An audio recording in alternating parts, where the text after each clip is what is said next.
Eu quero andar como ele andou, pisar nas pegadas que ele deixou. Iniciar nosso estudo de hoje, o último dessa série, e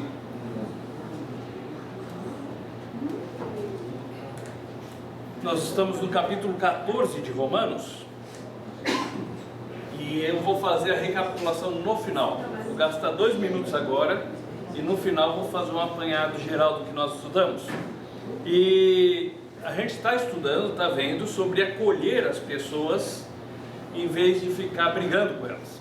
Ao mesmo tempo, existe o limite da verdade.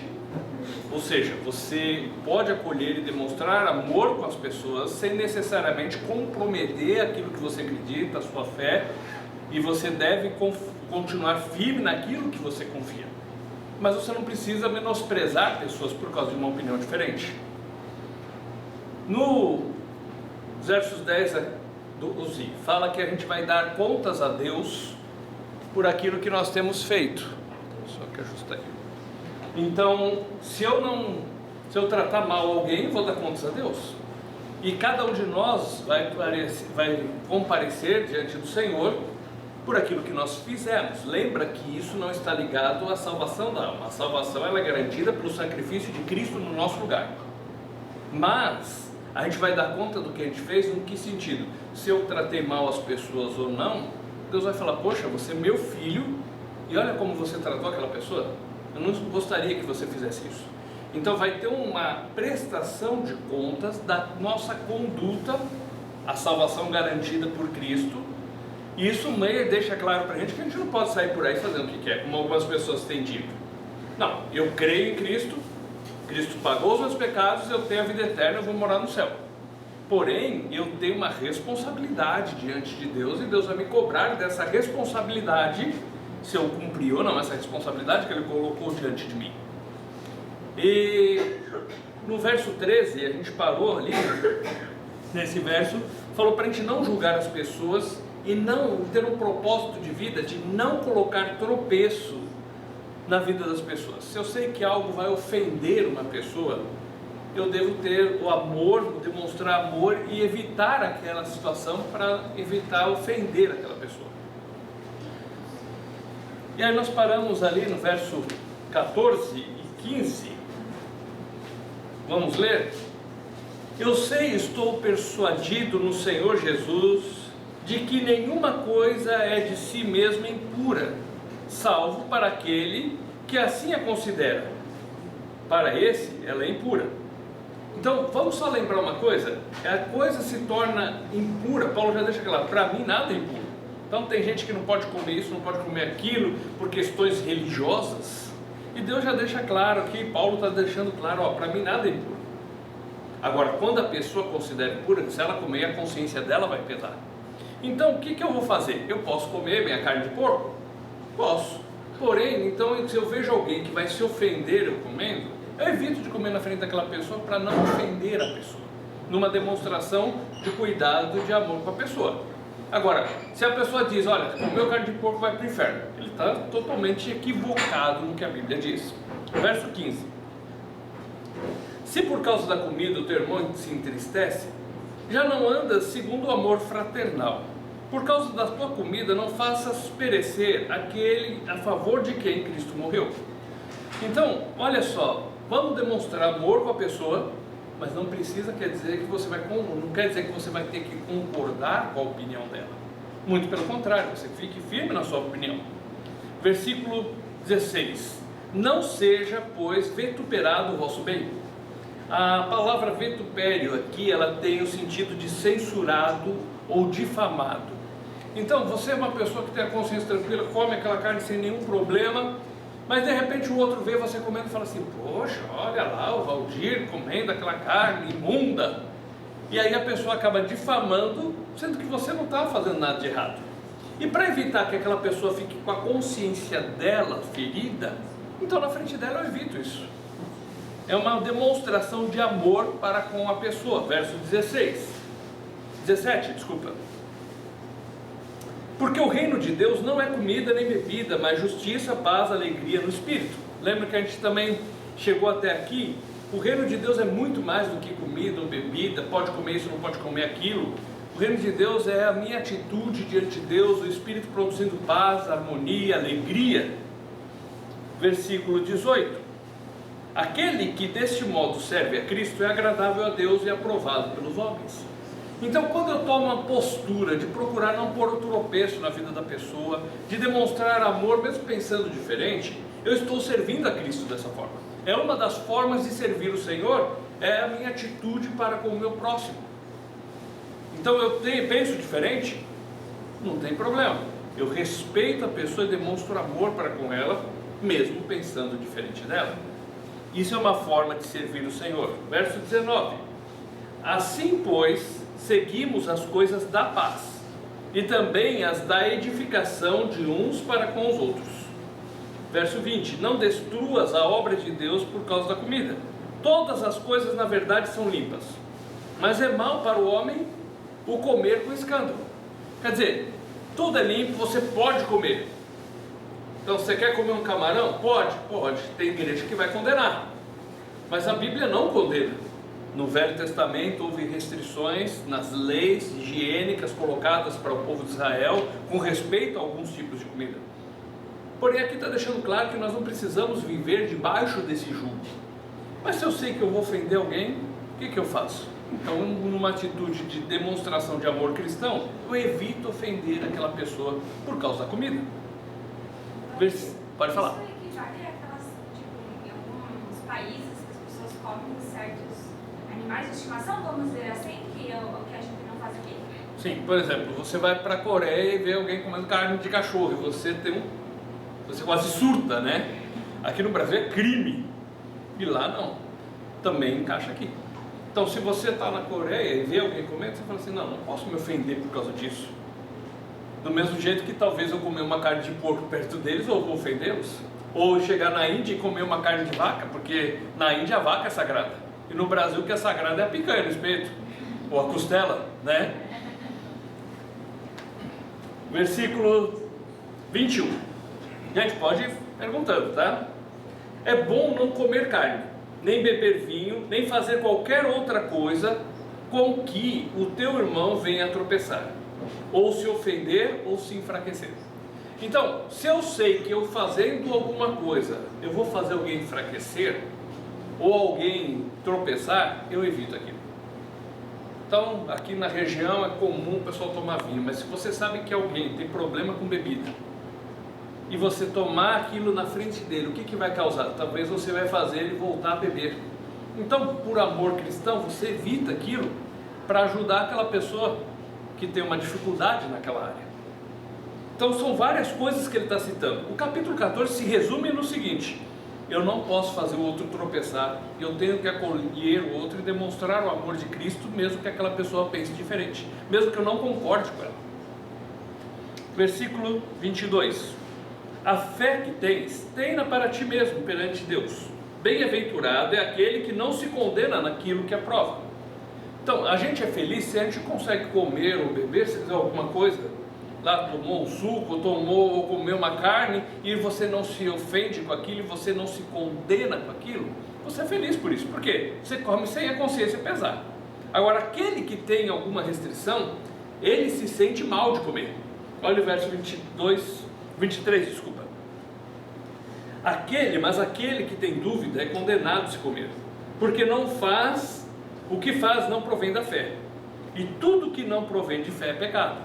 Está falando o seguinte: se ele comer, e ele sentir a consciência dele pesar, ele vai sentir que ele pecou, não vai? Então, eu vendo isso, eu posso demonstrar amor com aquela pessoa, e eu evito fazer perto daquela pessoa para que ela não tropece. Agora, feliz é aquele que não se condena nessas coisas, que não precisa viver debaixo desse jugo. Se você não vive debaixo do jugo, você pode ter pelo menos um bom senso, o amor cristão de ajudar o outro que às vezes tem alguma restrição e tem algum problema. Então o capítulo se resume nesse amor que nós demonstramos. Nós servimos a Cristo, demonstrando amor para com as pessoas, até para aquelas que pensam diferente da gente. Capítulo 15, verso 1. Ora, nós que somos fortes devemos suportar as debilidades dos fracos e não agradar-nos a nós mesmos. Uma coisa que a gente tem que pensar, lembrar, a gente já falou, citou isso, mas só lembrar. Quando Paulo escreve uma carta, ele escreveu corrida. Posteriormente foi colocado os versículos e capítulos. Foi feita a divisão. A razão de fazer a divisão é para ser fácil para a gente achar onde está o texto. Veja que esse capítulo 15, verso 1 é a continuação do assunto. Se você é forte, se nada disso te faz mal, então suporte a debilidade do outro, a fraqueza do outro. E aí ele cita: não procure agradar a você mesmo. O resumo é o quê? Como que eu vou agir demonstrando amor para com o outro?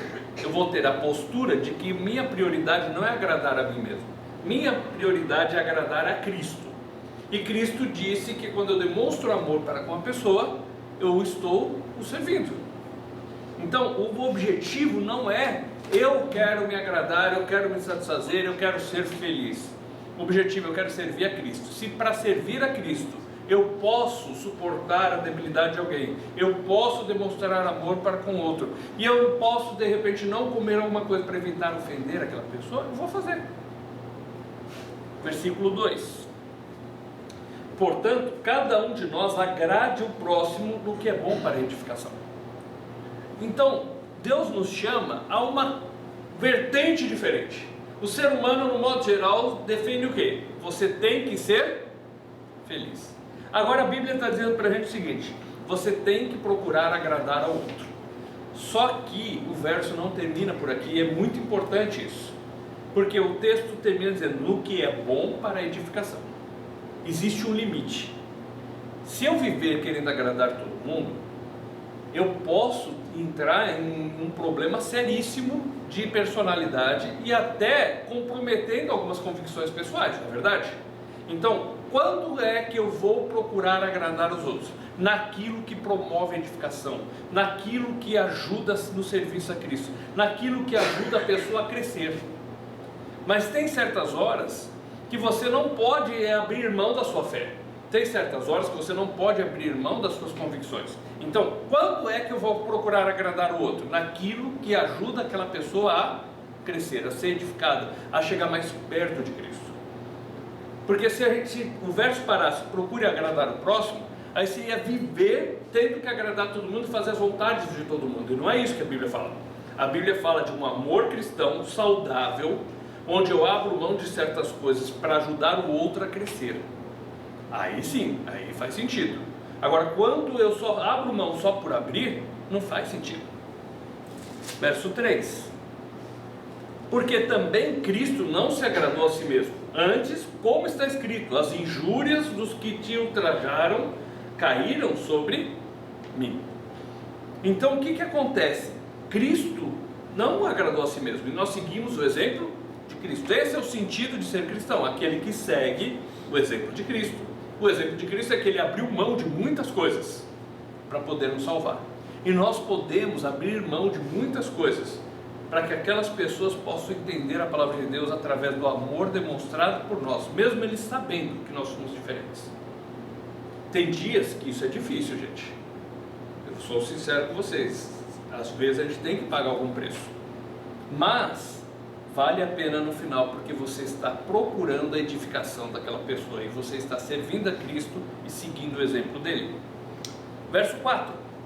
Pois tudo quanto outrora foi escrito, para o nosso ensino foi escrito, a fim de que pela paciência e pela consolação das Escrituras tenhamos esperança. Veja que tudo que a Bíblia deixou, tudo que Deus deixou escrito da Bíblia para nós, é para o nosso ensino, para o nosso proveito. Vamos pegar alguns exemplos. A gente vai para a história de José. Não é só a história de José. Vamos olhar para a Bíblia de um ângulo diferente. Tudo que nós olhamos na Bíblia é a história de Deus através da vida de pessoas. Então é a história de como Deus trabalhou numa situação difícil e ajudou um homem que foi injustiçado na sua juventude e passou por tantas dificuldades e o colocou como um líder, um governador do Egito, e como Deus ajudou aquele homem a perdoar os seus irmãos por um mal tão grande. Veja que é a história de Deus através da vida de uma pessoa. Isso está escrito e serve de exemplo para nós, porque nós muitas vezes temos dificuldade de aceitar as adversidades que vivemos. Às vezes nós pensamos que tem que ter um mar de rosas na nossa vida, e nós olhamos para aquilo, puxa, olha, aqui tem um exemplo para eu entender. Nem sempre vai ser do jeito que eu quero, nem sempre vai ser um mar de rosas. Às vezes a gente passa por provações, e aí eu olho, puxa, fulano me fez mal, aquela pessoa, aquele veiaco, aquela pessoa me prejudicou, e aí eu começo a olhar, puxa, eu tenho que perdoar, tenho que seguir o exemplo de Cristo que me perdoou. Olha o exemplo de José, o que aconteceu com José e ele perdoou os irmãos. Então, o que está escrito na Bíblia serve de exemplo para nós, até as atitudes ruins, até as coisas erradas que pessoas fazem. Lá em Coríntios, se você for para 1 Coríntios 10, fala do povo de Israel murmurando e reclamando de tudo, e fala que aquilo está escrito para servir de lição para nós, para não sermos murmuradores como eles foram. Então, durante as escrituras, ao passar por elas, nós vemos exemplo após exemplo, entendendo o cuidado de Deus, a consolação de Deus no meio de dificuldades. Pessoas que tiveram dor, como Ruth, que perde o marido e ela vai para uma terra que não é a dela, e ela se apega com Deus, e como diz em Ruth capítulo 2, Boaz fala para ela assim: olha, o Deus sobre cujas asas viesses buscar abrigo, te concedo o que você quer. Ela, no meio da sua dor, ela foi se abrigar em Deus e encontrar nele o abrigo, o refúgio e ajuda para a hora da dificuldade. Então, o exemplo está ali, exemplo de consolação e de cuidado de Deus.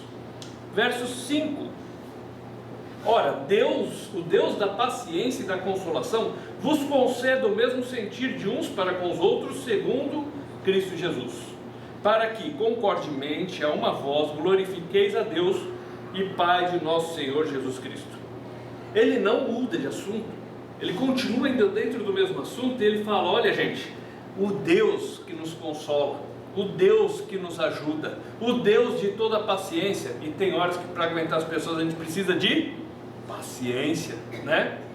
Teve uma mulher que estava brava com o marido e falou: Deus, me dá paciência, porque se o Senhor me der força eu vou dar nele, né? O Deus que nos ajuda nessas dificuldades, Ele conceda para nós, Ele nos ajude também a ter uma atitude para com os outros, um mesmo sentir, um mesmo objetivo de vida. E qual é esse objetivo? O verso 6 especifica: para que o quê? Glorifiqueis a Deus. O objetivo da minha vida é trazer glória para Deus, é glorificar a Deus. O objetivo do ser humano, no modo geral, é trazer glória para si. A pessoa se elogia: eu trabalho bem, eu faço bem, eu cozinho bem, eu sou melhor que muita gente. O ser humano, no modo geral, quer glórias para si. Mas Deus está falando para a gente que o objetivo da nossa vida é glorificar a Deus. E se para glorificar a Deus eu posso abrir mão de uma coisa que eu quero, eu vou fazer isso, porque eu quero que Deus seja glorificado. Se para que o nome de Deus seja glorificado eu vou ter paciência e andar mais uma milha com aquela pessoa, então eu vou fazer isso, vou ter paciência, vou seguir isso, porque o meu objetivo não é agradar a mim mesmo, o meu objetivo é agradar a Deus, é glorificar a Deus. Versículo 7: portanto, concluindo então, acolhei-vos uns aos outros, como também Cristo nos acolheu para a glória de Deus. Veja só, nós vamos acolher as outras pessoas, porque Cristo nos acolheu. Eu vou seguir o exemplo de Cristo. Eu era um pecador, eu era fraco. Lembra capítulo 8 que a gente estudou? Inimigo, ímpio. E Deus entregou o Filho dele para mim. Deus nos acolheu, Cristo nos acolheu, e por causa disso eu vou acolher os outros. E Cristo nos acolheu e isso trouxe glória para Deus. Deus foi glorificado na salvação oferecida por Cristo, no sacrifício dele no nosso lugar. E o meu objetivo tem que ser o mesmo objetivo de Cristo, que é glorificar a Deus. Versículo 13. Eu só pulei um pouco porque ele está dando alguns exemplos, e nós vamos falando da nação dos povos, todos os povos louvarem a Deus e glorificarem a Deus como objetivo que Deus tem para o ser humano. E o verso 13 diz assim, ó: e o Deus da esperança vos encha de todo gozo e paz no vosso crer, para que sejais ricos de esperança no poder do Espírito Santo. As pessoas acham que o poder do Espírito Santo é alguém falar diferente, ou alguém fazer uma coisa diferente, ou ter um milagre. Mas o poder do Espírito Santo, ele começa com alegria e paz. Se a gente for estudar lá, Gálatas capítulo 5, fala que o fruto do Espírito, quer dizer, o que o Espírito produz em nós é amor, alegria, paz, longanimidade, benignidade, bondade, fidelidade, domínio próprio. É isso que ele produz nas nossas vidas. Então o poder do Espírito, ele é visto, evidenciado na nossa vida através da maneira como nós agimos com os outros. O poder do Espírito pode ser visto, o poder de Deus pode ser manifesto na salvação da alma, como a gente viu. O Evangelho é o poder de Deus para a salvação do que crê. E o poder do Espírito é manifesto pelo fruto que ele produz nas nossas vidas. Talvez no meio desse assunto de ter paciência com o outro, de acolher o outro, a gente pensa assim, mas é difícil. E tem horas que é. E aí ele diz, Deus pode nos ajudar, o Espírito Santo mora dentro de nós. E o fruto que o Espírito produz é o quê? Amor, alegria, paz. E é isso que ele quer produzir nas nossas vidas. E através do que ele produz em nós, nós podemos ajudar e acolher aquelas pessoas no que promove o quê? Edificação. Eu posso pensar no bem do outro, no que promove edificação.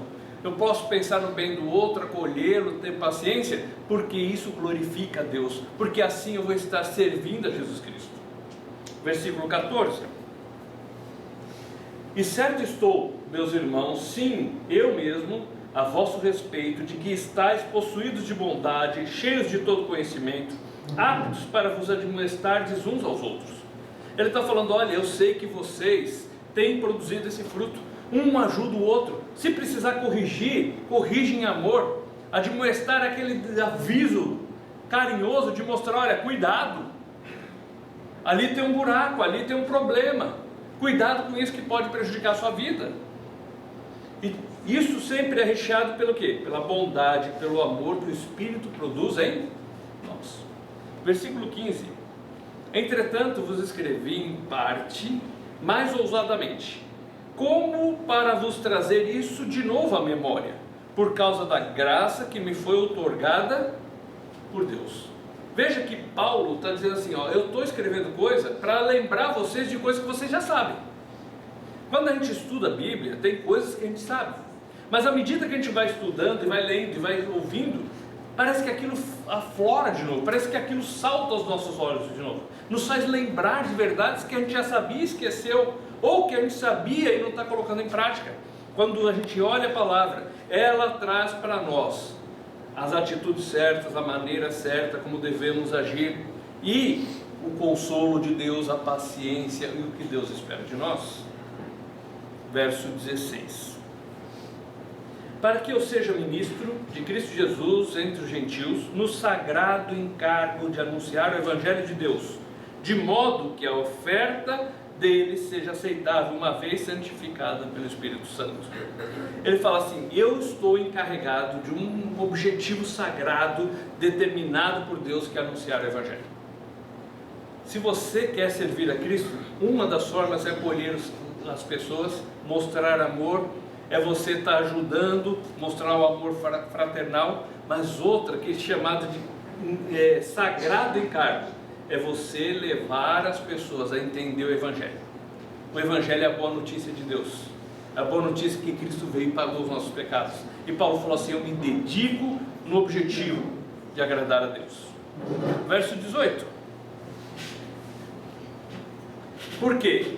Não ousarei discorrer sobre coisa alguma, senão sobre aquelas que Cristo fez por meu intermédio, para conduzir os gentios à obediência por palavra e por obras. Ele fala assim, olha, eu fui chamado para esse sagrado encargo de levar o Evangelho, e eu levei para as outras nações, levando as pessoas à obediência por palavras e por obras, ou seja, ele demonstrava com a sua vida o que devia ser feito, e ele falava e proclamava aquilo que devia ser crido. E aí quando as pessoas olhavam para o Evangelho, entendiam, ele disse, foi por mim. Então ele obedecia essa palavra. A obediência aqui relacionada ao quê? Dizer, eu vi, eu entendi, então eu creio. É para mim. Versículo 19. Por força de sinais e prodígios pelo poder do Espírito Santo, de maneira que desde Jerusalém e circunvizinhanças até o Ilírico tenho divulgado o Evangelho de Cristo. Paulo fala assim, olha, eu, ao agir, ao mostrar, ao levar a palavra, o Espírito Santo fez muitas coisas. Nós cremos no poder de Deus, nós cremos que Deus faz milagre, claro, com certeza a Bíblia fala, o Espírito Santo pode fazer milagre, sim, e fez na vida de Paulo, e pode fazer nas nossas vidas, e em muitas formas que às vezes a gente nem vê e nem entende. Aí fala que ele foi pregando o Evangelho desde que? Ele foi desde Jerusalém, então ele se converte na região de Damasco aqui, aí ele vai para Jerusalém, e fala lá também da sua fé. Deixa eu se melhorar um pouquinho só o foco. Melhorou, né?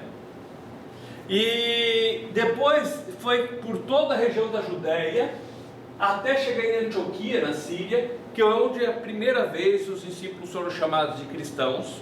Aí dali ele saiu pregando na região frígio-da Galácia, também da Frígia, ou seja, é a região da Turquia, do centro da Turquia. Depois ele foi e continuou pregando no resto da Turquia, região de Éfeso. Depois ele foi para a região da Macedônia, foi em Filipos, Tessalônica. Ele desceu para a Grécia, falou em Atenas, em Corinto, e ele disse que foi até o Ilírico.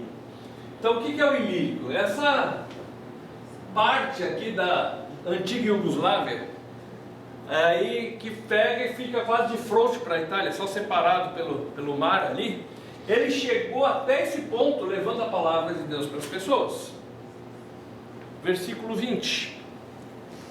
Esforçando-me deste modo por pregar o Evangelho, não onde Cristo já for anunciado, para não edificar sobre fundamento alheio. Ele falou assim, eu me esforcei para levar a palavra para as pessoas. Deus espera isso de cada um de nós.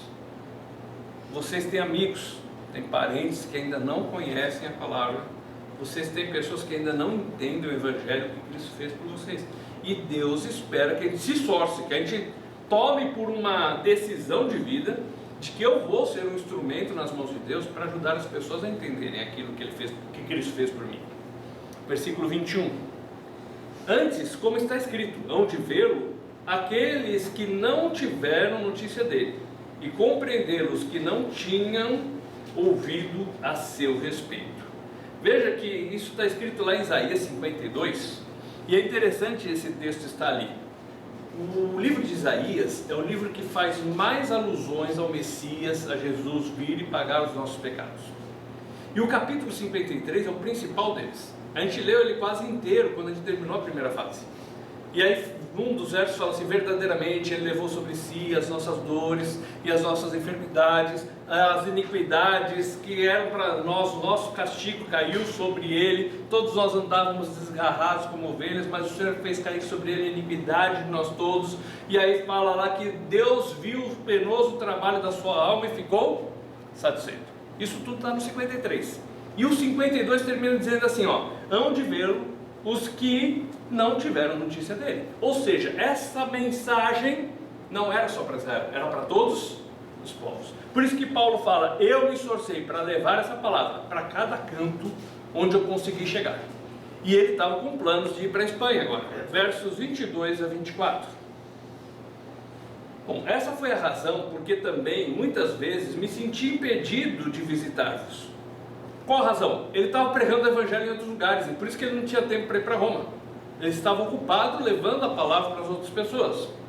23. Mas agora, não tendo já campo de atividade nessas regiões e desejando há muito visitar-vos, penso em fazê-lo quando em viagem para a Espanha, pois espero que, de passagem, estarei convosco e que para lá seja por vós encaminhado, depois de haver primeiro desfrutado um pouco da vossa companhia. Paulo fala assim, eu penso em visitar vocês. Só que assim, o meu alvo não é ficar aí. Aí já tem pessoas que conhecem a palavra. Nessas regiões já levei a palavra. Eu quero ir para a Espanha agora, porque lá ainda não chegou. Então eu quero passar por aí, ter um tempo de comunhão com vocês, e vocês inclusive fazerem parte disso e me enviarem para a região da Espanha. Então ele está falando aqui da bênção da comunhão, onde iam se encontrar pessoas que conheciam a palavra de Deus, lá em Roma e ele. E um ia abençoar a vida do outro através dessa comunhão de irmãos. Por quê? Temos o mesmo Pai, que é Jesus, que é Deus. Temos Cristo como nosso exemplo e como o nosso irmão mais velho. Então somos uma família e eles iriam se reunir, ter um tempo agradável. E dali Paulo já iria para a Espanha, para levar a palavra para a Espanha. Versos 25 e 26. Mas agora estou de partida para Jerusalém a serviço dos santos. Santos aqui se refere ao quê? Aqueles que foram santificados pelo sangue de Cristo, pessoas que creram em Cristo e são declarados santos diante de Deus, ou seja, pode chegar na presença de Deus. E procuram no seu dia a dia hoje viver da melhor forma para agradar a Deus e glorificar a Deus. Então, estou indo para Jerusalém a serviço dos santos. Verso 26. Porque aprouve a Macedônia e a Acaia levantar uma coleta em benefício dos pobres dentre os santos que vivem em Jerusalém. O que aconteceu? Jerusalém nessa época estava com uma perseguição muito grande. E aqueles que criam em Cristo, eles chegaram a perder tudo que tinham. Porque eles tiveram que sair para a região da Judéia, para outros lugares, e estavam passando por privações e grandes dificuldades.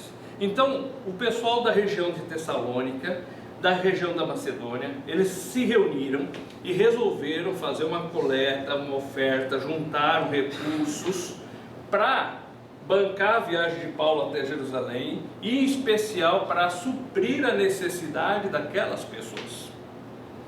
Se a gente for ver o texto de Coríntios, fala também sobre isso em 2 Coríntios, e fala sobre como que é esse desejo, essa questão de contribuir. Tem uma regra que é colocada lá. Vamos lá em 2 Coríntios. Havia uma necessidade e aquelas pessoas, vendo a necessidade, se dispuseram em suprir aquelas necessidades que existiam.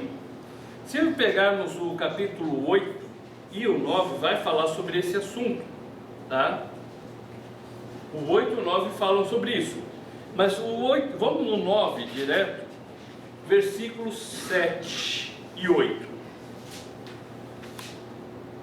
2 Coríntios, capítulo 9, versos 7 e 8. Cada um contribua segundo tiver proposto no coração, não com tristeza ou por necessidade, porque Deus ama quem dá com alegria. Deus pode fazer-vos abundar em toda graça, a fim de que, tendo sempre em tudo ampla suficiência, superabundeis em toda boa obra.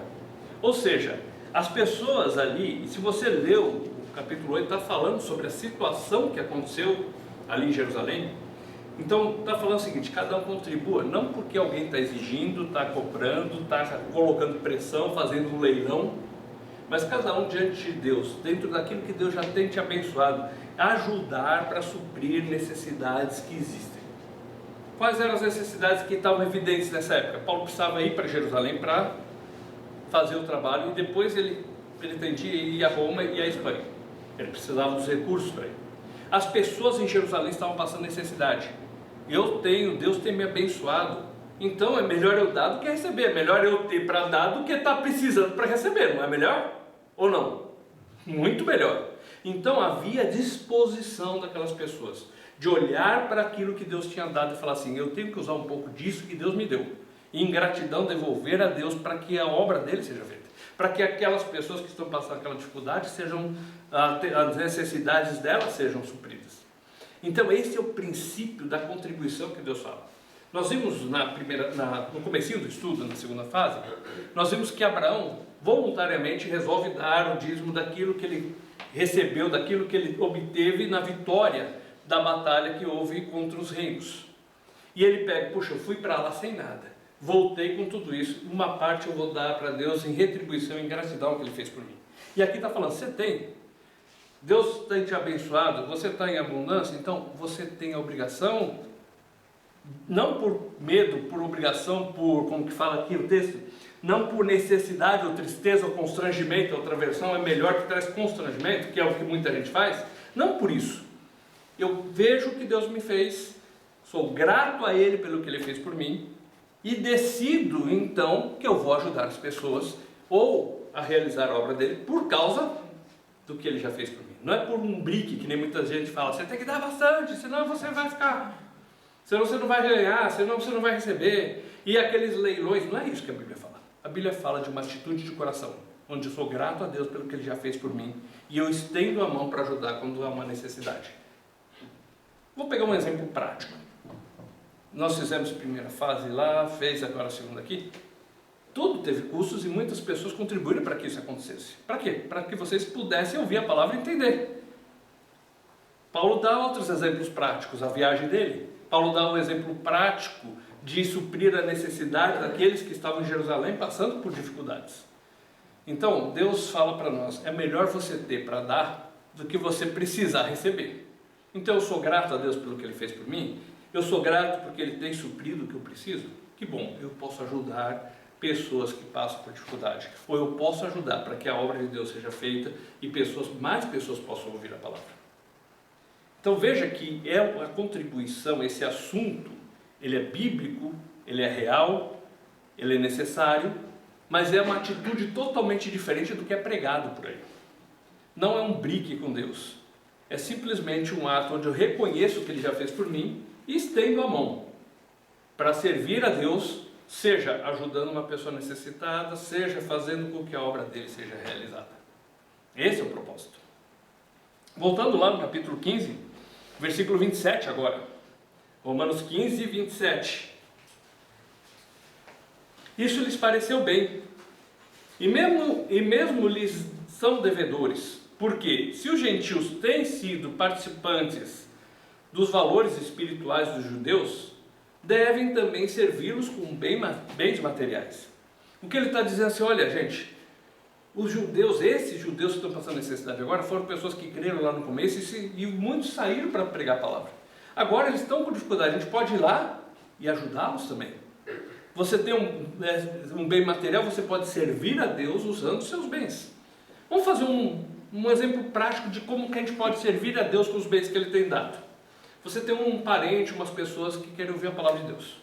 Você pode abrir a porta da sua casa, que vai envolver uma quebra de privacidade, às vezes, uma quebra da sua rotina, e até abrir mão de querer assistir alguma coisa que você está querendo assistir, porque você quer que aquelas pessoas conheçam. Você está servindo a Deus através da sua residência. Vai ter um estudo em algum lugar. Você pega o teu carro, que é um bem que você tem, você vai buscar pessoas para que elas ouçam a palavra. Você está servindo a Deus com o seu bem. E outras coisas mais. Então são várias formas que está colocando aqui. Versículo 28 e 29.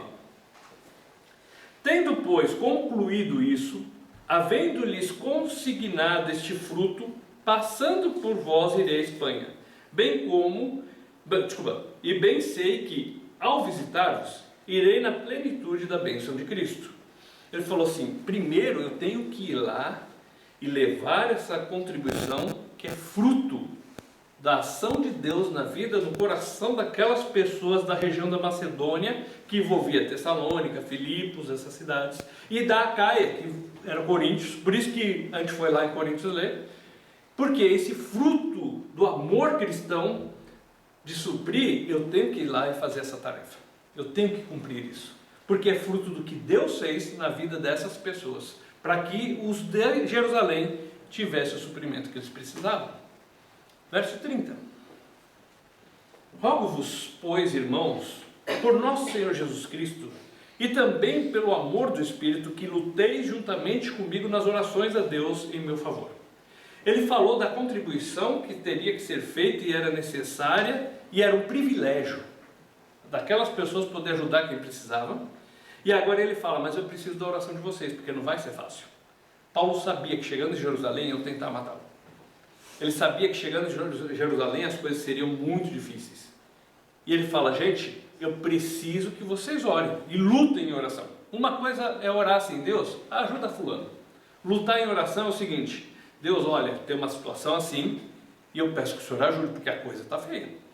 Isso pode ser com alguém que está doente, pode ser com alguém passando por uma luta interna, emocional, pode ser com respeito a pedir a Deus pelas pessoas que a gente ama e quer que eles ouçam a palavra, mas eles ainda não querem saber.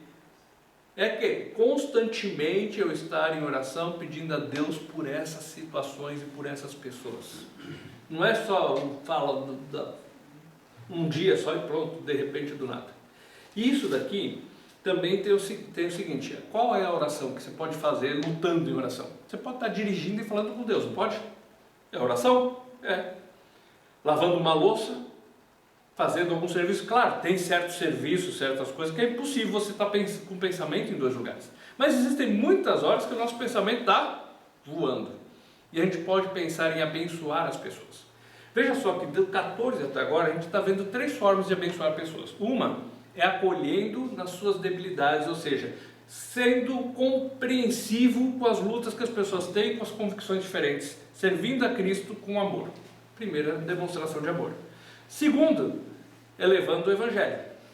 Terceiro, é você ajudando as pessoas nas necessidades. E aí tem 2 formas, através da oração e através do suprimento material. Versículos 31 a 33.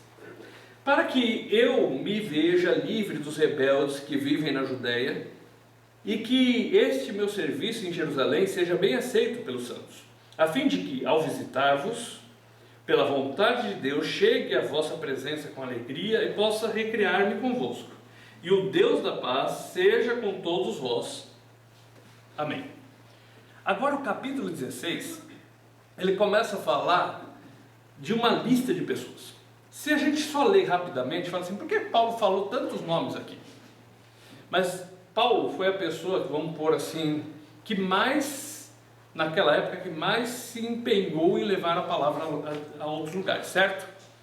E Paulo, quando ele dá essa lista de nomes aqui, ele está deixando claro, eu não fiz nada sozinho. Primeiro foi Deus, foi a misericórdia de Deus, foi a ação do Espírito Santo na minha vida. Mas olha aqui, quantas pessoas estiveram comigo para que eu pudesse fazer o que foi feito. E aí ele vai dar uma lista. Então, esse capítulo 16, vamos olhar ele com a vista de que servimos a Deus em um corpo. A palavra igreja é aqueles que foram chamados para fora, vem do grego ecclesia, que é o quê? Chamados para fora. Aqueles que foram chamados para fora do mundo, são filhos de Deus, agora servem a Deus como um corpo de Cristo. Cristo é o cabeça, manda e nós obedecemos. E aí ele vai dar uma lista de pessoas que serviram ao Senhor juntamente com ele, por onde ele passou. Então vamos começar no verso 1. Recomendo-vos a nossa irmã Febe, que está servindo a igreja em Cencreia. Então fala assim, olha, tem Febe, que é uma mulher que está servindo a Deus lá na igreja em Cencreia. O que é a igreja ali? As pessoas daquela cidade que haviam crido em Cristo. E ela servia aquelas pessoas. A Bíblia não fala como. E servir é inúmeras formas. Você serve através de oração, através de uma contribuição, através de abrir a porta da sua casa, através de ajudar, através de aconselhar, através de passar a palavra para as pessoas. São muitas formas de servir. Essa mulher, ela tinha simplesmente uma característica, servia a igreja. A gente, como ser humano, tem a tendência de fazer com que tudo gire em torno de nós mesmos, que todos venham para fazer a nossa vontade. E quando a gente entende a palavra de Deus, a gente serve a Deus e serve ao corpo de Cristo como um todo, porque eu sei que eu estou servindo a Deus nisso. Versículo 2: para que a recebais no Senhor, como convém aos santos, e a ajudeis em tudo que de vós vier a precisar, porque tem sido protetora de muitos, e de mim inclusive. Aí ele especifica um pouco mais, olha, ela me protegeu, ela protegeu outras pessoas, ela brigou, de repente abria a porta da casa, Paulo de passagem, Paulo cada hora numa cidade, não tinha uma casa própria. Então, às vezes, passando na cidade, acolhia, dava hospedagem e refeição, são formas de servir. E aí ele fala, olha, quando ela passar por aí, acolheia, porque ela serve o Senhor ajudando as pessoas. Ajude ela se ela precisar de alguma coisa. Versículo 3 a 5. Saudai a Priscila e Áquila, meus cooperadores em Cristo Jesus, os quais pela minha vida arriscaram a sua própria cabeça. E isso lhes agradeço, não somente eu, mas também todas as igrejas dos gentios. Saudai igualmente a igreja que se reúne na casa deles. Saudai meu querido Epêneto, primícias da Ásia para Cristo. Fala, olha, Priscila e Áquila, eles trabalharam junto comigo. Eles chegaram a trabalhar fazendo tenda juntos e depois arriscar a própria vida para proteger Paulo. Paulo está dizendo, olha, se eu estou vivo hoje, posso estar pregando a palavra, esses daqui também têm a sua participação nisso. Febe me acolheu, Priscila e Áquila protegeram minha vida. E aí começa a falar, olha, saudai o Epêneto porque ele foi um dos primeiros. Então ele começa a falar como que funciona o corpo de Cristo, como que funciona a igreja, é acolhimento, cooperação, ajuda, trabalho, verso 6. Saudai Maria, que muito trabalhou por nós. Fala depois no verso 7 sobre compartilhando lutas. Saudai Andrônico e Júnias, meus parentes e companheiros de prisão, os quais são notáveis entre os apóstolos e estavam em Cristo antes de mim. Ele falou, Andrônidas e Júnias, eles ficaram na cadeia junto comigo, por causa de Cristo. Companheiro de luta, companheiro de dificuldade. Versículo 8. Pode falar. Pode fazer. Aquela ajuda que a gente dá, digamos, na igreja, ajuda voluntária, seria também ou não Também. acha também? Serviço a Deus é em tudo que eu faço com o objetivo de agradar a Deus, de promover alguma coisa com respeito às coisas de Deus. Então, a gente falou sobre abrir a porta da casa para um estudo bíblico. Vai ter um estudo, vai ter um evento, uma situação que, por exemplo, vai ter um jantar para os casais, vamos pôr um exemplo aqui. Para que aquilo aconteça, o que precisa? Precisa alguém para limpar, precisa alguém para ornamentar, precisa alguém para divulgar, precisa alguém para correr atrás das coisas. E muitas pessoas não têm tempo para correr atrás, outros têm. Então cada um entra com uma parte. Um banca financeiramente, o outro pega e limpa, o outro corre atrás das coisas, o outro divulga, e todo o corpo trabalhando junto produz aquela situação, aquele evento. Então esses serviços também estão descritos aqui, que nem Maria trabalhou muito no Senhor. Não diz como, pode ser limpando, pode ser falando da palavra para os vizinhos, mas trabalhou. Então todas as ajudas com o propósito de glorificar a Deus, de servir a Deus, está incluso aqui. Verso 9. Saudai Urbano, desculpa, pulei o 8. Verso 8. Saudai Amplieto, meu dileto amigo no Senhor.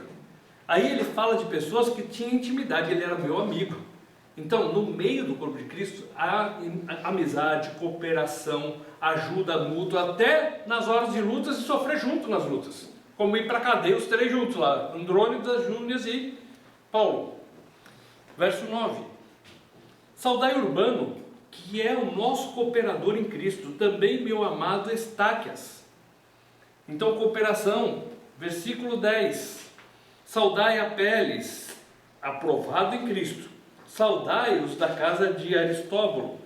Veja só que Apeles não tem muita definição, mas pensa só na profundidade dessa frase. Alguém o quê? Aprovado em Cristo. Então, imagine só, você não sabe nada sobre essa pessoa, você só sabe uma coisa. Paulo está dizendo, ele foi aprovado em Cristo. Quer dizer, Cristo olha para ele e diz, bem feito, meu servo, fiel, você foi aprovado. Isso daí é suficiente para você admirar uma pessoa dessa muito, né? Versículo 11. Saudai meu parente Herodião, saudai-os da casa de Narciso, que estão no Senhor. Pessoas que estão em Cristo.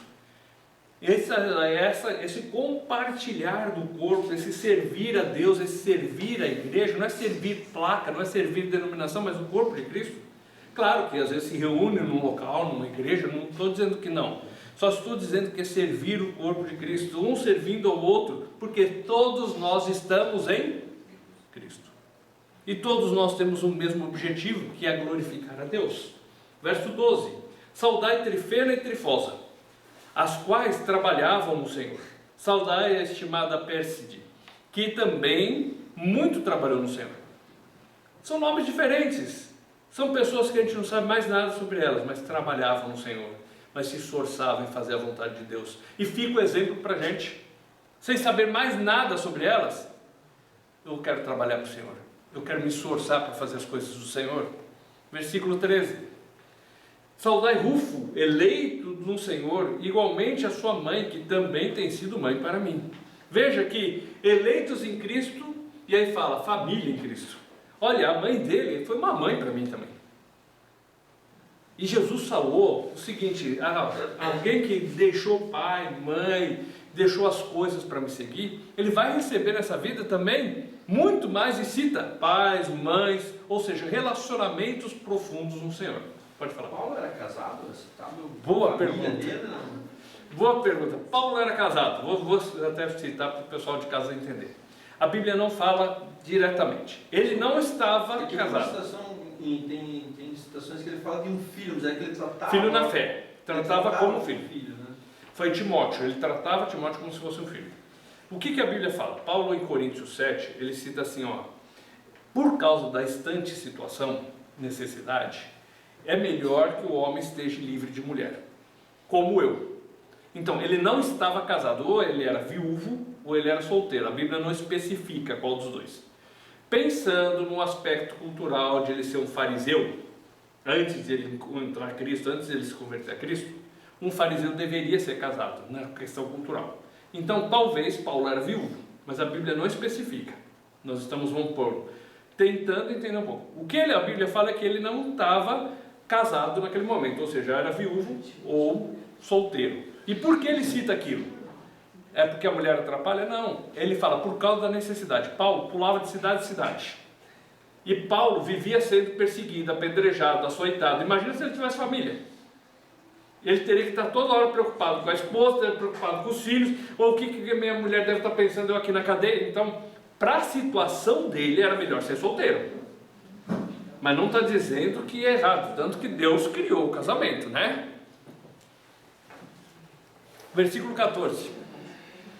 Saudai Asíncrito, Flegonte, Hermes, Patrobas, Hermas e os irmãos que se reúnem com eles. Ou seja, havia no meio deles um grupo de pessoas que se reuniam para ouvir a palavra. Isso é algo importante. O desejo de se reunir, de estar junto para conhecer, para ouvir a palavra. Verso 15. Saudai Filólogo, Júlia, Nereu e sua irmã, Olimpas e todos os santos que se reúnem com eles. De novo, pessoas que se reúnem para ouvir a palavra, para ter comunhão, para estarem juntos. 16. Saudai uns aos outros com ósculo santo. Todas as igrejas de Cristo vos saúdam. A questão do ósculo é aquele beijo de cumprimento que era comum na questão cultural daquela antiguidade. Hoje não é tão comum. Entre as mulheres sim, entre homens não, né? Então, é uma forma de se cumprimentar de forma fraternal. Cada cultura tem a sua forma. Por exemplo, em algumas culturas árabes é comum os homens se cumprimentarem com um beijo. Em outras culturas, como a nossa, não é tão comum. Então, o que ele está dizendo? Todo mundo tem que estar se beijando? Não, não é isso. Está dizendo o seguinte: cumprimente-se, mostre amor fraternal uns com os outros. Versículo 17. Rogo-vos, irmãos, que noteis bem aqueles que provocam divisões e escândalos, em desacordo com a doutrina que aprendestes. Afastai-vos deles. Veja que ele veio e falou: acolha as pessoas que pensam diferente quanto a comida, quanto a dias e tal. E aí ele começa a falar: a comunhão é muito boa. Por quê? Olha só, agora a gente vai levar uma oferta para o pessoal lá de Jerusalém que está passando por dificuldades. Olha quantas pessoas serviram a Cristo junto comigo. Eu estou vivo por causa de Priscila e Áquila, por causa que eu posso estar em algum lugar porque Febe acolheu, ou porque Maria trabalhou, e aí vai citando nomes e nomes de pessoas. Só que aí ele põe um limite e fala assim: agora, se alguém quiser ensinar uma doutrina diferente, um ensino que vai contrário a este, afaste-se. Então tem um limite. Lembra que tinha o limite: aceite a pessoa no que convém para a edificação? Agora está colocando limite. Se alguém quer ensinar uma doutrina diferente, um ensino diferente, que vai contrário às Escrituras, então somos chamados a quê? Nos afastarmos deles. Aí é uma questão de uma decisão. Por quê? Olha o que acontece, verso 18. Porque estes tais não servem a Cristo, nosso Senhor, e sim o próprio ventre. E com palavras suaves e lisonjas, enganam o coração dos incautos. Incauto é aquele que não tem cautela, aquele que não está preparado. Então, temos que tomar cuidado, porque tem muita gente se dizendo de Deus, ensinando uma doutrina diferente, mas não servem a Cristo, mas a si mesmo, porque se promovem a si e não a Cristo. E eles querem, com palavras bonitas, com palavras com lisonjas, um coach que fala, que anima toda uma plateia, através dessas coisas, engana o coração daqueles que estão despreparados. Então ele está falando, tomem cuidado com as doutrinas diferentes, com os ensinamentos que vão contra o que a Bíblia diz. Por quê? Através de palavras bonitas, e às vezes são bonitas, não estou dizendo que não são, ele está deixando claro aqui, acaba enredando pessoas que não são prudentes, que não estão preparadas, que não estão atentas a isso. Então Paulo deixa bem claro, tem um limite. O limite é o quê? Quando vai contra o que a Bíblia diz. Verso 19. Pois a vossa obediência é conhecida por todos, por isso me alegro a vosso respeito, e quero que sejais sábios para o bem e simples para o mal. Ou seja, seja sábio para coisa boa, faça o bem, mas seja prudente para não ser enganado pelos outros. Isso inclusive envolve a questão até da ajuda, porque tem pessoas que são aproveitadoras, né? Tem muito caso. Um dia aconteceu comigo, o cara lá pedindo uma comida, tá aqui. Aí eu falei assim, você quer ajuda mesmo? Vamos buscar ajuda, vamos te internar, vamos fazer isso. Ele falou, não, se você quer ajudar, você tem que ser igual o bom samaritano, me levar para sua casa. Aí eu olhei, falei, olha, o bom samaritano, ele acolheu uma pessoa que foi atacada por bandidos. Mas não foi um aproveitador que disse, você tem que me levar para sua casa.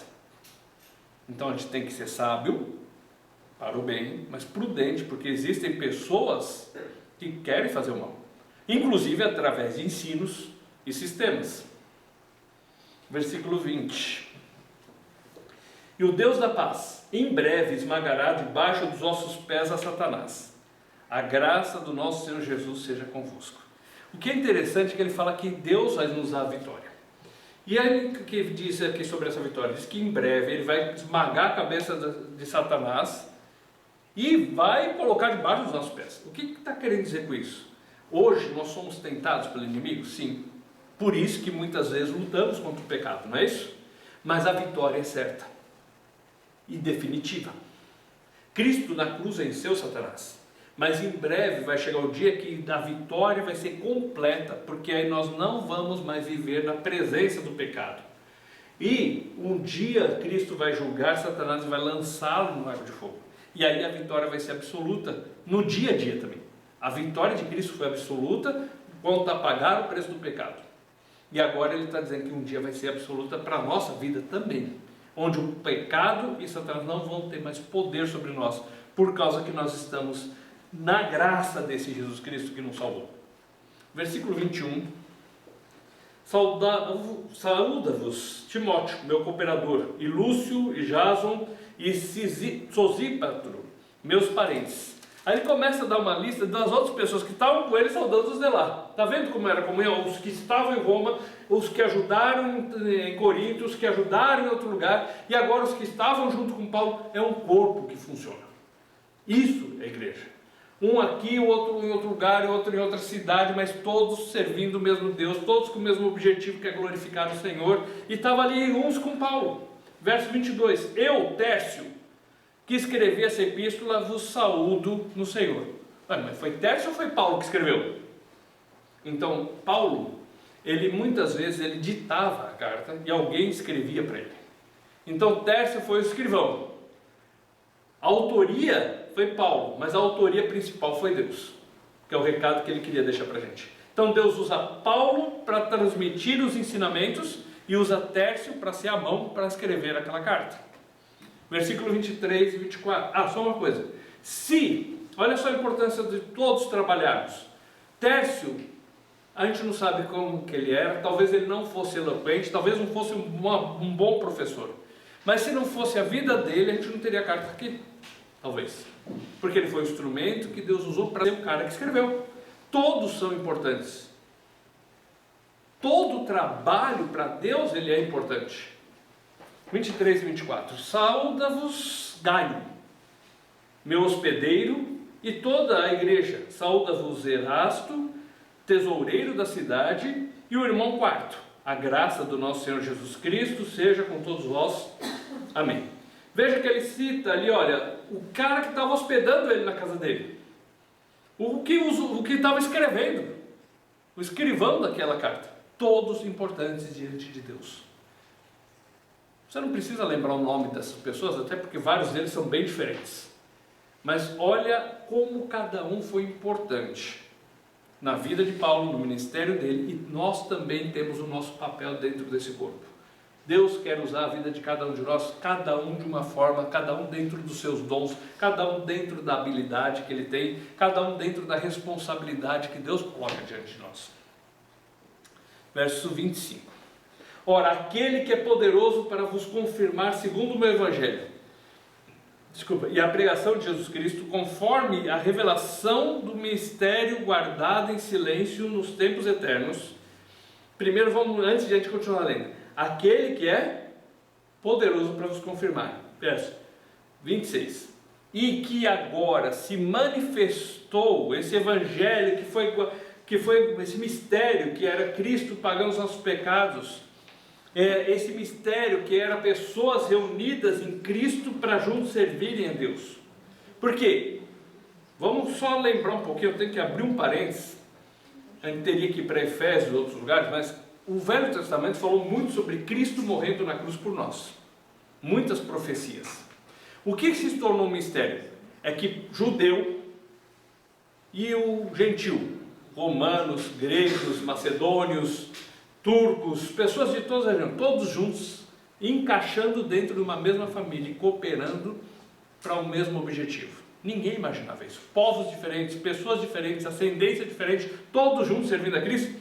Isso é um mistério. Como que isso é possível? Só por causa do que Cristo fez por nós.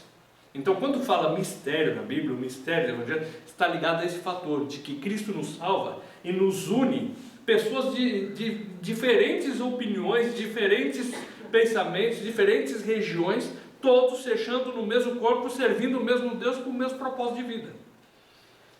Versículo 26 e 27. E que agora se tornou manifesto e foi dado a conhecer por meio das Escrituras proféticas, segundo o mandamento do Deus eterno, para a obediência por fé entre todas as nações, ao Deus único, sábio, seja dada a glória, por meio de Jesus Cristo, pelos séculos dos séculos. Amém.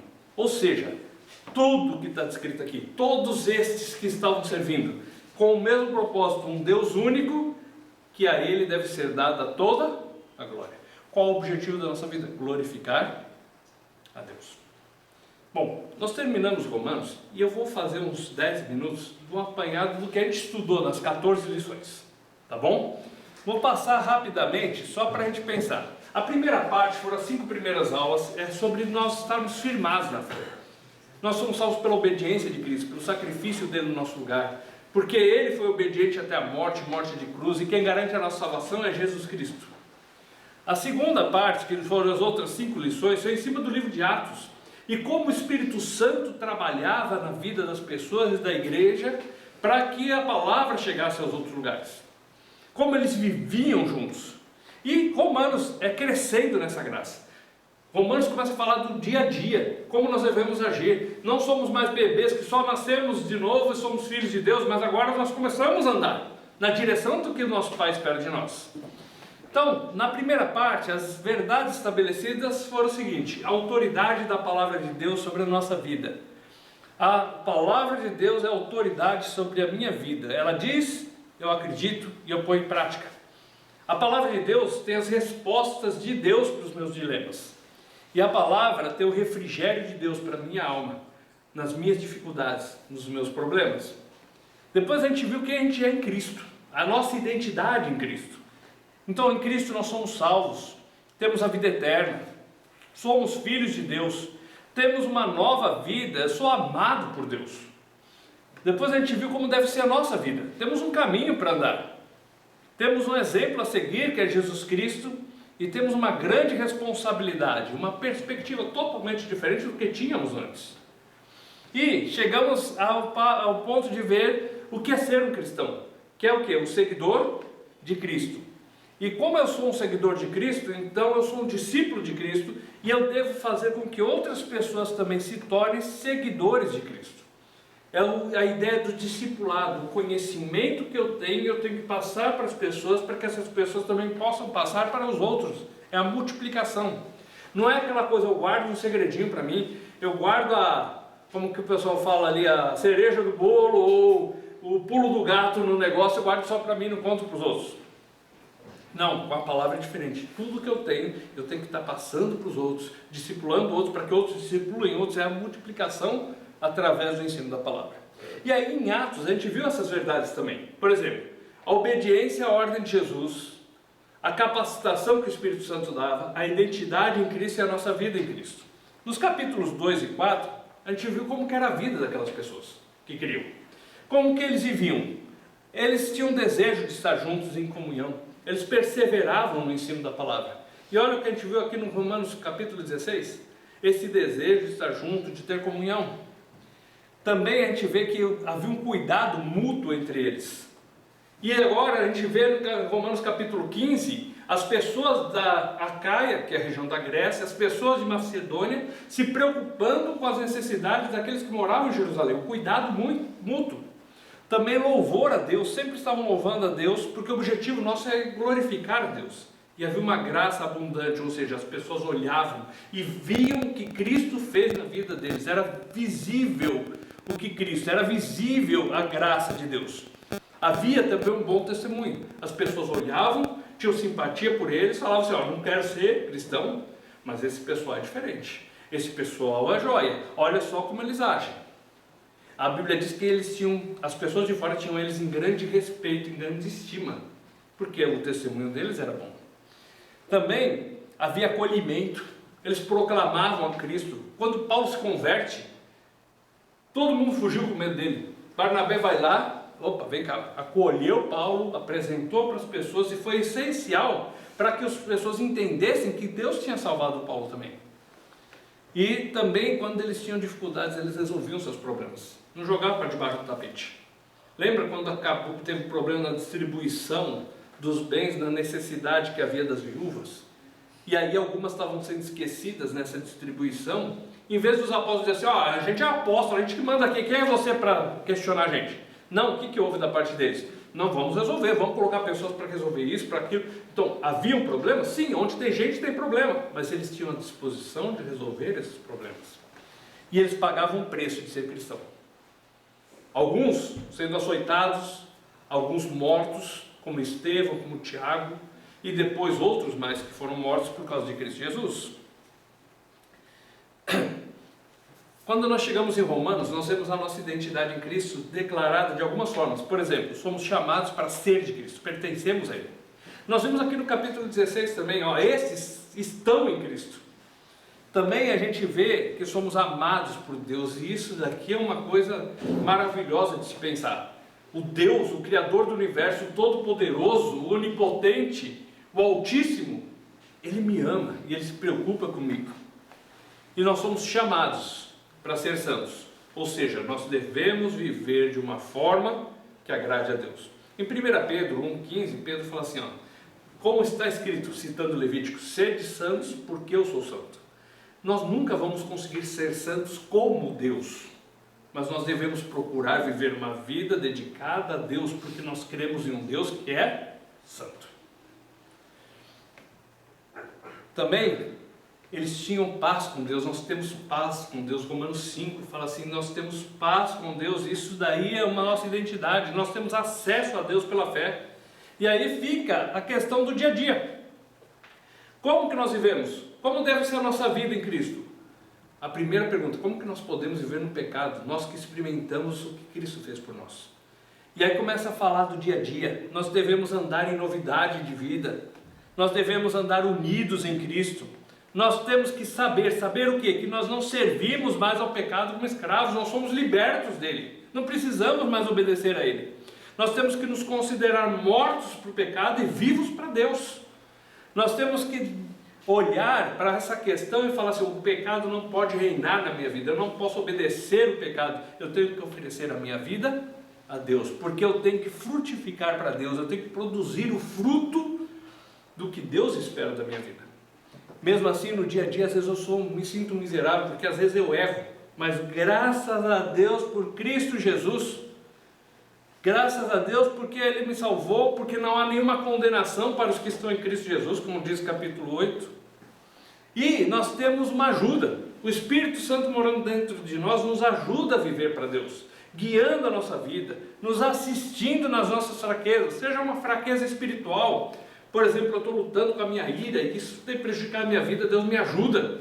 Seja uma fraqueza emocional, eu estou abatido, eu estou triste, eu estou deprimido por causa de alguns problemas pelos quais eu passo, o Espírito nos assiste nas nossas fraquezas.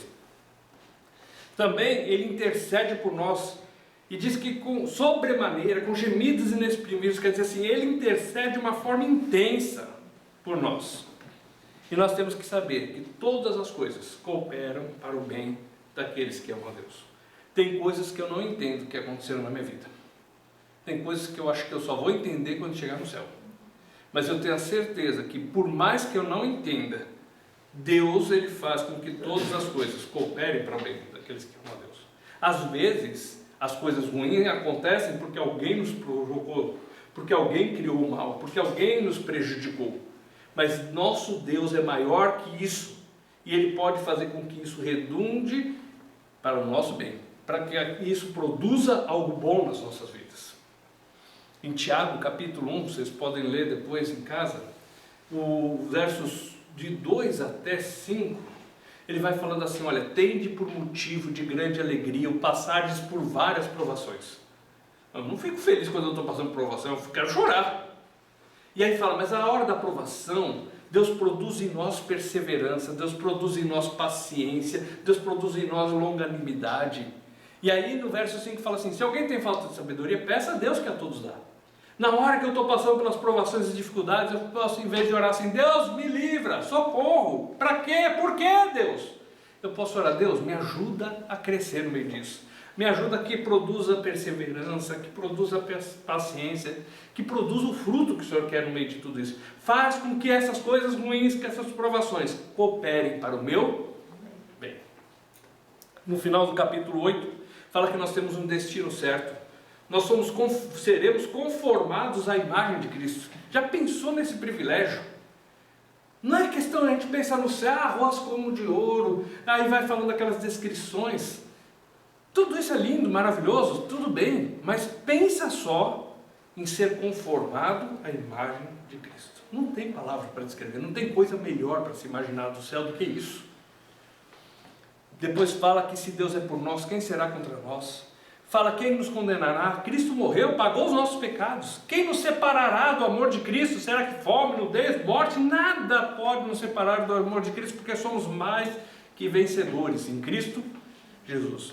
Mais que vencedores naquele que nos amou. E nada pode nos separar do amor de Cristo. E no capítulo 10, fala que como invocarão se não há quem pregue? Nós precisamos levar as pessoas para ouvir a palavra. Porque a fé vem pelo ouvir a palavra. Proclamação, pregação, as pessoas só vão entender, só vão ter fé se elas ouvirem e entenderem o que a palavra de Deus diz para elas. Como o próprio etíope lá no caminho fala para Filipe: como que eu vou entender se ninguém me explicar? No capítulo 11, verso 33 fala: ó, profundidade da riqueza, da sabedoria, do conhecimento de Deus. Temos que pensar que nós temos um Deus maravilhoso, que nós nunca vamos entender tudo que está na mente dele, mas nós podemos descansar, porque esse Deus cuida de nós e nos ama, porque tudo é dele, por meio dele e para ele, inclusive a nossa vida. E aí ele começa no 12: rogo-vos que vos apresenteis a Deus. Agora a nossa vida é de Deus. Não vamos nos conformar com esse século, com esse mundo, mas vamos nos transformar pela renovação da nossa mente. Nós somos um só corpo, mas temos muitas funções. Ele cita ali a lista de 7 dons, mas no capítulo 16 cita uma lista de pessoas que serviram a Deus através de coisas que a gente nem imagina, como hospedar ou escrever uma carta.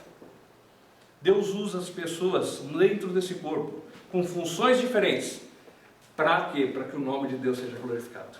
E nós somos chamados, então, a servir a Deus, preferindo o outro em honra, sendo zelosos, sendo fervorosos, regozijando-nos na esperança, na paciência da tribulação, na hora da tribulação, sendo pacientes, sendo perseverantes na oração. O Senhor é que nos ajuda, e nós devemos ajudar as pessoas que precisam ao nosso redor. Nós devemos abençoar as pessoas através do estender da mão, através do perdão estendido, através da conduta que nós temos. Nós temos que compartilhar as emoções. Alegrai-vos com os que se alegram, chorai com os que choram. Quantas pessoas estão precisando de um ombro amigo, e nós temos que fazer isso. Também somos chamados a uma vida de humildade. E fala, não cabe a nós nos orgulharmos, nos acharmos melhor que os outros. Nós temos que ser humildes e ter paz com as pessoas no que depender de nós. E nós temos que vencer o mal com o bem. Porque assim nós vamos estar amontoando brasas na cabeça das pessoas que nos perseguem. No 13 fala que nós temos que ter atitude de amor para com as pessoas. E aí ele termina o 13 chamando cada um de nós. É hora de despertar. Não durma no ponto. Vamos andar de uma forma digna. É hora de despertar. Vamos nos revestir do Senhor Jesus Cristo. Porque é isso que Ele espera de nós. Então, terminamos o estudo. Aí nós vamos ter agora o tempo de comunhão, tem uns salgadinhos, tem chá, tem várias coisas ali no fundo. O pessoal de casa vai ficar com inveja de quem está aqui agora, né? Mas qualquer coisa, depois ali no momento que a gente está ali, a gente vai tirando algumas dúvidas, vamos conversando. E antes de encerrar, eu tenho só uma palavra aqui para colocar para a gente. Nós falamos sobre tudo isso e falamos da importância de falar da palavra de Deus. Então, nós temos ideia de em agosto começar um grupo de estudo novo, daquela primeira parte. Então, eu vou pôr para vocês, vou manter o nosso grupo ali de estudos, porque vocês têm amigos, têm conhecidos, parentes que vocês talvez queiram convidar para entender a palavra de Deus. Então ali naquele grupo eu vou colocar algumas coisas para ajudar, e quando tiver a data, provavelmente, quase com certeza, vai ser no final de agosto, do meio para o final, porque eu vou dia 3 de julho para Manaus, depois eu tenho que ir a São Paulo, tenho que ir a Goiás, a Minas, então só volto dia 10 de agosto, então vai ser do dia 15 em diante. Você já tem a data aproximada, aí nós vamos ver local, e quanto à questão de local, eu preciso que vocês me chamem no particular e falem assim, ó, tenho 3 pessoas ou 4 pessoas para a gente saber qual o tamanho do local que a gente vai precisar arrumar. Se for 10 pessoas, nós vamos fazer na minha casa, agora se for 50 não cabe em casa. Então preciso que vocês no particular podem chamar e falar assim, ó, tem algumas pessoas, a gente vai fazer uma lista para ver qual o lugar que nós vamos conseguir. Mas já comecem a exercitar o que a Bíblia fala. As pessoas precisam ouvir. E nós devemos nos esforçar, como Paulo se esforçou para levar o Evangelho, nós temos que nos esforçar para que as pessoas entendam a palavra de Deus. Então, pessoal, tem um aviso? Não? Não. Professor, podemos fazer uma oração? Sim. Para nós? Para Sim. a gente terminar? Assim. Uhum. Eu queria, pensando nessa oração, até falar uma coisa interessante para vocês, da importância da gente passar a palavra para as pessoas. Quando a gente fez o estudo, ali na FUSOeste, vários estavam ali fazendo estudo também, tem uma amiga nossa que fez o estudo junto também. E domingo passado Deus levou ela para a glória. E veja a importância de você passar a palavra para as pessoas. Por quê? Foi até logo, porque ela está no céu e a gente vai se encontrar com ela no céu.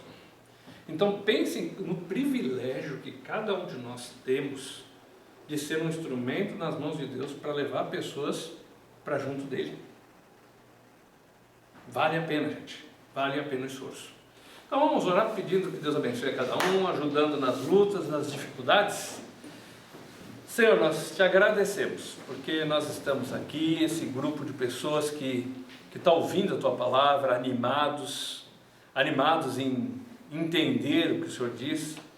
Pedimos, por favor, Senhor, nos ajude a cada dia nas nossas lutas. Pedimos que o Senhor anime o coração de cada um, às vezes passando por alguma luta interna, alguma dificuldade. Nós clamamos pela tua misericórdia na vida de cada um. Que o Teu Espírito realmente faça aquela diferença que a Tua palavra sempre fala. E a gente acredita nisso, que Ele nos ajuda nas nossas fraquezas. Pedimos também que o Senhor abra o nosso discernimento, a nossa mente, para que a gente entenda mais a Tua palavra e nos dê as forças que a gente precisa para colocá-la em prática, para que ela seja viva para a gente. Pedimos também por essas pessoas que nós vamos convidar para estudar a Tua palavra, que o Senhor vai dar para nós o discernimento, as palavras certas, um espírito de amor, para que transmita para essas pessoas a segurança que a Tua palavra nos transmite. Obrigado por esse tempo junto, por esses meses estudando Tua palavra, por cada um que contribuiu para que esse lugar fosse alugado, para que as despesas fossem cobertas. Pedimos a Tua bênção sobre cada pessoa que está aqui, em nome de Jesus. Amém. Amém. Eu quero viver como Ele aqui, com os olhos no céu.